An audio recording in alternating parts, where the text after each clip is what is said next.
Olá pessoal, tudo bem? Meu nome é Gabriel Berg, sou médico infectologista do Hospital das Clínicas de Botucatu e sou aluno do programa de pós-graduação em doenças tropicais da Faculdade de Medicina de Botucatu, a Unesp. Hoje eu vim conversar com vocês um pouquinho a respeito do nosso trabalho de pesquisa com relação à epidemia do Covid-19 no Brasil. O primeiro caso de coronavírus foi confirmado no dia 26 de fevereiro na cidade de São Paulo e desde então os números vêm crescendo vertiginosamente. Hoje, são mais de 150 mil casos confirmados no Brasil inteiro, sendo que pelo menos 40 mil desses casos são só no estado de São Paulo. Quando começaram a aparecer os primeiros casos, nós já começamos o nosso trabalho e já iniciamos as nossas pesquisas com o objetivo de tentar dar uma resposta para os gestores e para a sociedade da melhor forma de combate a essa epidemia no nosso país.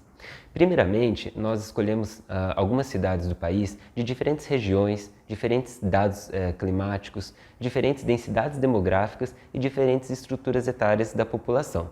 Nós podemos perceber que todas essas cidades têm potencial para ter uma epidemia grande nas suas regiões. E isso nos preocupou de modo que o sistema de saúde dessas cidades não daria conta de absorver todas as pessoas que precisariam de atendimento médico, internação hospitalar, ventiladores mecânicos e leitos de UTI. Além disso, nós vimos que as cidades que tinham uma população que tende a ser mais idosas teriam um número de mortes muito superior àquilo que é esperado. Então, colocamos algumas medidas de controle em relação à epidemia para ver se elas seriam eficazes para o combate ao vírus. E sim, elas foram. Nós pudemos perceber, através desses modelos, que associando uma porcentagem de isolamento social, a testagem de casos sintomáticos e isolamento posterior desse, todas essas cidades têm uma combinação ótima entre esses fatores que consegue controlar a epidemia. E isso nos deu uma luz para pensar um pouco melhor no nosso estado. Aí, nós trouxemos os modelos matemáticos para cá, para o estado de São Paulo, e desenvolvemos em algumas cidades. Enquanto nós fazíamos isso, nós percebemos que somente os modelos matemáticos não eram suficientes para responder aos nossos anseios. Então, nós fomos atrás de modelos geográficos que complementassem toda essa análise. Nós analisamos os primeiros casos de coronavírus em São Paulo e no interior para ver como que dava essa dispersão e se existia uma rota de dispersão para o coronavírus aqui no estado. E sim, nós achamos essa rota. Através de todos os dados analisados, nós podemos perceber que a epidemia começou na região metropolitana de São Paulo, que engloba a cidade de São Paulo e também todas as cidades ao redor, Osasco, São Bernardo, São Caetano, e o grande pico está se dando ali nessa cidade. Nós começamos a analisar algumas cidades ao redor de São Paulo e essas cidades acompanham São Paulo na epidemia. Então são cidades em que o vírus se transmite por contiguidade, ou seja, de pessoa a pessoa, de território em território. Tendo isso em vista, nós tentamos perceber como que o vírus se movimenta em direção ao interior do estado e nós vimos que ele respeita os eixos estruturantes. Ou seja, o vírus segue aqueles movimentos de pessoas e comércio, principalmente através das grandes rodovias, ferrovias e tráfego aéreo.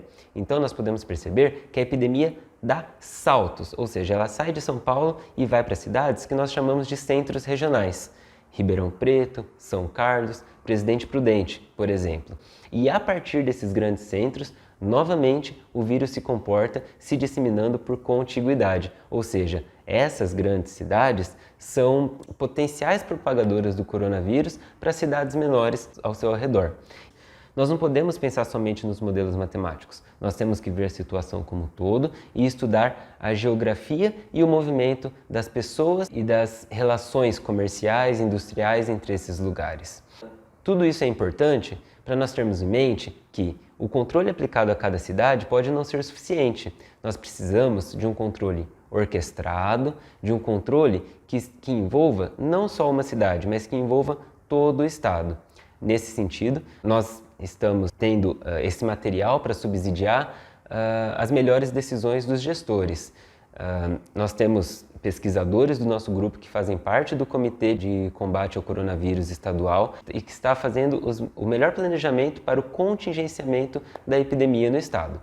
Até agora, o governo do estado tem se mostrado muito responsável e a quarentena tem sido respeitada e tem sido, inclusive, estendida, que é a nossa sugestão. Por enquanto, não dá para sair de casa, não dá para sair do isolamento social. Todos os nossos trabalhos mostram que o isolamento é necessário nesse momento e que nós estamos caminhando para essa manutenção por hora. O que podemos fazer hoje é nós trabalharmos, pesquisar e tentar trazer mais respostas enquanto isso estiver acontecendo. E vocês, por favor, fiquem em casa. Obrigado.